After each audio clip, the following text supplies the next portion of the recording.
হাজারো জনতার স্রোত, এটা কোনো বড় কথা নয়। সুতরাং মুসলমান ভালো করে জেনে রাখো, মানুষ ইমানদার অল্প সংখ্যক হলেই হবে, বেশি সংখ্যক মানুষ হলে কি লাভ?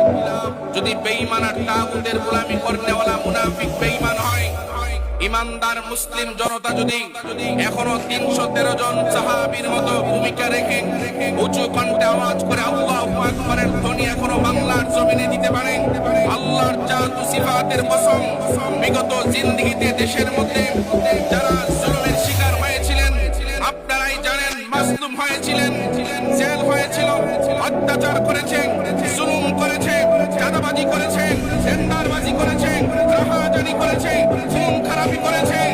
বর্তমান মুসলমান যদি আল্লাহু আকবারের স্লোগানের ধ্বনি অব্যাহত থাকে, কসম খোদার বাংলার জমিনে দ্বিতীয়বার এরকম জুলুম বাস বসার মতো দুঃসাহস করবে না।